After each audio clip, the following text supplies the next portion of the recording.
Welcome to my channel. In this video, ituturo ko sa inyo kung paano mag-register online, kung paano tayo makakukuha ng CCTS ID, kung paano tayo mag-register.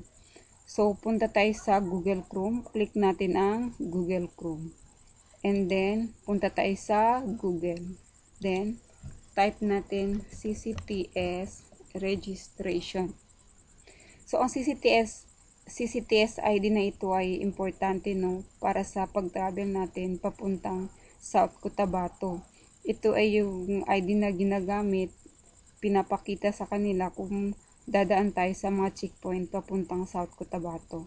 So, nandito na tayo, nakapasok na tayo. Click natin itong Register Citizen CCTS. Click natin. And then,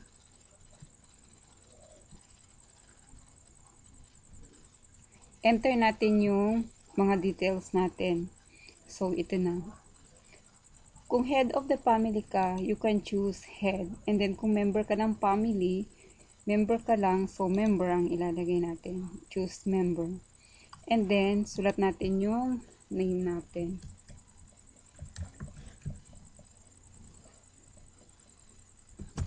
Yan. And then, middle name. Sulat natin yung middle name natin. And then, last name. Yan. And then, kung may extension yung pangalan nyo, type nyo dito, senior ba, junior. So, kung wala kayong name extension, so you can leave it blank dito. Wala ka nang ilalagay. Tapos, sa date of birth, click natin itong square na ito dito. Yan. So, scroll up natin. Click natin ito. Then, scroll up.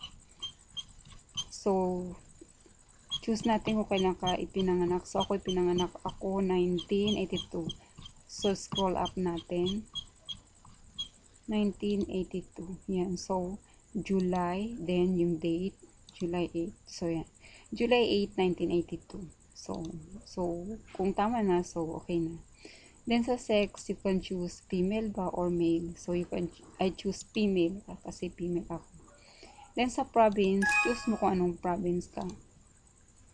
Choose natin kung anong province ka, halimbawa. So, ako is Sultan Kudarat. So, I choose Sultan Kudarat. Then, municipality ko is, yan. Yan siya. Choose mo lang. And then, kung anong barangay ka. Okay, yan. And then, sitio.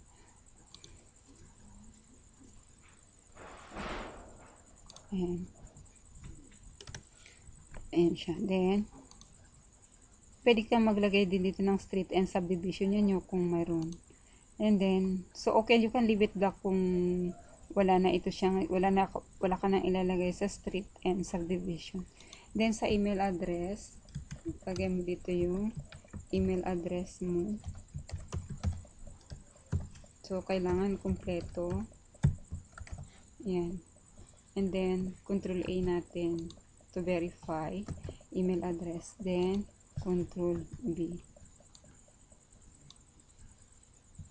Control C natin. Then, Control B. Copy-paste mo lang. And then, sulat mo yung mobile number mo, cellphone number mo. Ayan. Ayan. And then, kung head of the family ka, you can choose add dito.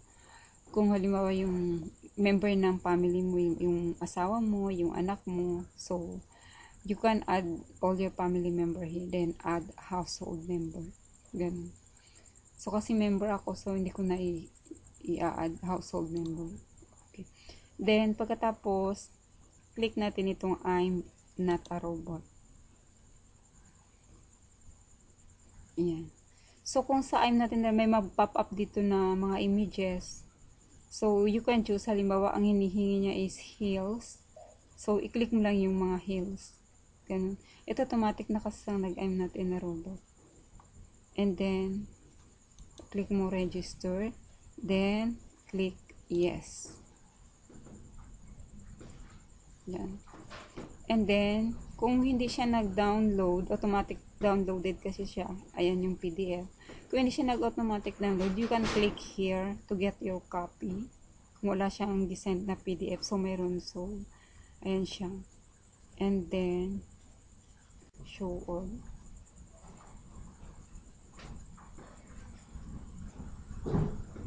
And then, show in a folder para makita natin kung saan siya nalocate. Then, ito na siya. Click natin itong naka-PDF file na ito.